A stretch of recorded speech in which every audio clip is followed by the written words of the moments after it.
നിങ്ങളുടെ favourite shows ഇനി ഒരിക്കലും മിസ്സാവില്ല. ഇപ്പോൾ C5 കാണും നിങ്ങളുടെ ഫേവറേറ്റ് ഷോസ് തികച്ചും സൗജന്യമായി. അതൊക്കെ ഓർത്തുകൊണ്ടിരുന്ന സങ്കടം ഒരിക്കലും മാറില്ല. അതുകൊണ്ട് മോളതൊക്കെ മനസ്സിൽ നിന്ന് മാറ്റിവെച്ച് മോളുടേതായ കാര്യത്തിൽ ശ്രദ്ധയിലെത്താൻ നോക്ക്. അപ്പോൾ ഈ പ്രയാസങ്ങളൊക്കെ താനേ മാറിക്കൊള്ളും. അത് വിട്ടുകളാ.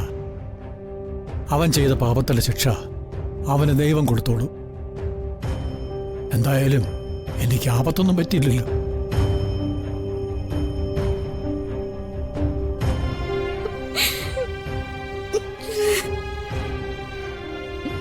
അവൻ പറഞ്ഞതൊന്നും മോള് കാര്യമാക്കണ്ട. എടി, നീ ഇവിടെ വല്ലതും വെച്ചുണ്ടാക്കിയാലേ അതെന്ത് ധൈര്യത്തിലാ ഞങ്ങള് കഴിക്കേണ്ടത്?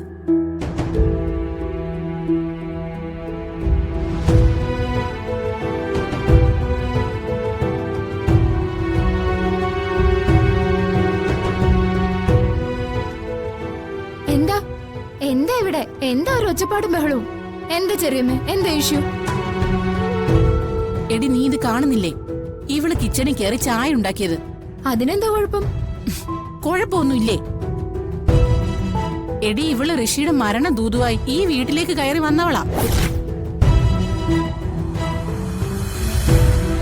അങ്ങനെയുള്ള ഇവളുടെ കയ്യിൽ നിന്നും ആഹാരം വാങ്ങിച്ച് കഴിച്ചാലേ ഋഷിക്ക് മാത്രമല്ല, ചിലപ്പോ നമ്മക്കും ആയുർദോഷം ഉണ്ടാവും. അതായത് ആയുസ് ഒടുങ്ങാതെ ചാകൂന്ന്. എനിക്ക് ജാതകദോഷമില്ലെന്ന് ഇവരെ എങ്ങനെ ബോധ്യപ്പെടുത്തും? ചെറിയമ്മേ, വെറുതെ കാട് കയറി ചിന്തിക്കൊന്നും വേണ്ട. ഓ പിന്നെ, ഗോപികച്ചയുടെ ജാതകദോഷം കാരണം ഇവിടെ ഓരോരുത്തർ മരിച്ചു വീഴാൻ പോവല്ലേ? നിങ്ങളൊക്കെ ഏത് കാലത്താ ജീവിക്കുന്നേ? നിന്നോടൊന്നും പറഞ്ഞാലേ നിനക്കൊന്നും മനസ്സിലാവില്ല. അല്ല, ഈ ജാതകദോഷം എനിക്കാണെന്ന് വിചാരിച്ചോ? നിങ്ങളെല്ലാവരും എന്ത് ചെയ്യുമായിരുന്നു? ജാതകദോഷം ഉണ്ടെന്ന് കരുതിയിട്ട് എന്നെ വീട്ടിൽ നിന്ന് പുറത്താക്കുമായിരുന്നോ? അതോ ജീവനോടെ കുഴിച്ചു മൂടുമായിരുന്നോ?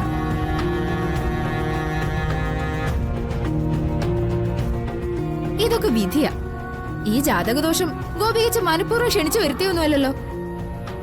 അത് ചെറിയമ്മ മനസ്സിലാക്കണം. അത് മനസ്സിലാക്കിയ ചെറിയമ്മയ്ക്ക് ഈ വക വർത്താനൊന്നും പറയാൻ തോന്നില്ല.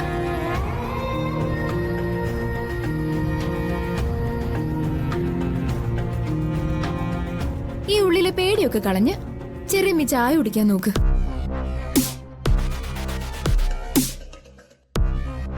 ചേച്ചി, ചായ കൊടുക്ക്.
കുടുംബത്തില് കാലക്കേടുണ്ടാക്കാൻ വന്നവള്.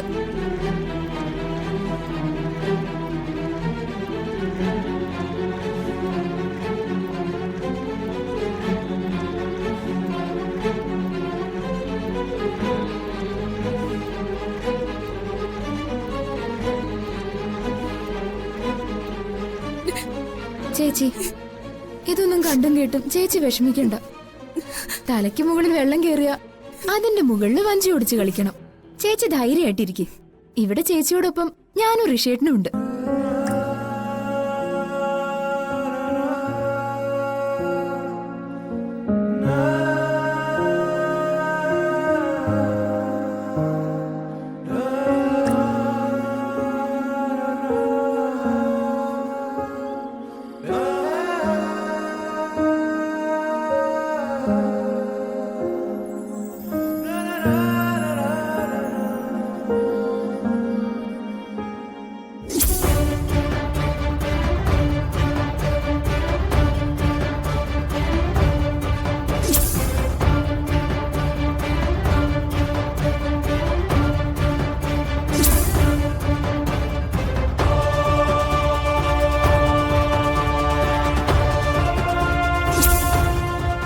ഇന്ന് ദേവിക എന്റെ പെണ്ണാണ്.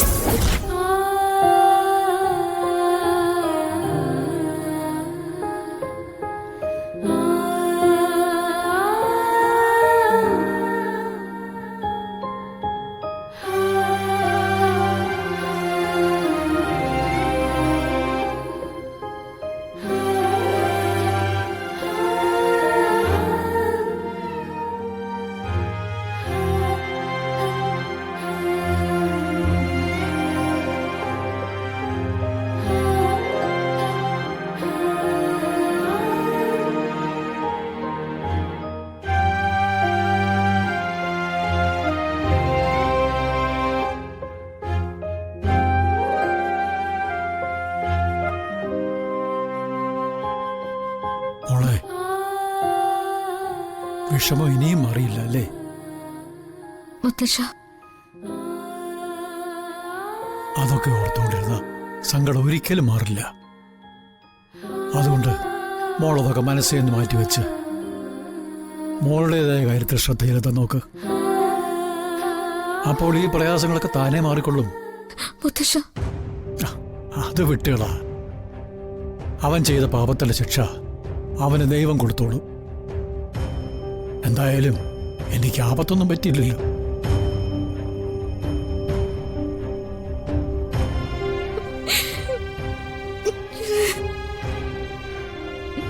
അവൻ പറഞ്ഞതൊന്നും മോള് കാര്യമാക്കണ്ട. മുത്തശ്ശൻ ജീവനോടെ ഇരിക്കുമ്പോ അവൻ ഒരിക്കലും മോളുടെ കഴുത്തിൽ താലി കെട്ടില്ല. അതിന് മുത്തശ്ശൻ അനുവദിക്കില്ല. മുത്തശ്ശ, നാളെ ഇവിടുത്തെ ദേവീക്ഷേത്രത്തിൽ വിശേഷാൽ പൂജയാണ്. മോള് നാളെ അമ്മയുടെ നടയിൽ ചെന്ന് നിന്ന് തൊഴുത് പ്രാർത്ഥിക്കണം. മനസ്സമാധാനം കിട്ടും. ഒരു വഴി ദേവി കാണിച്ചു തരും.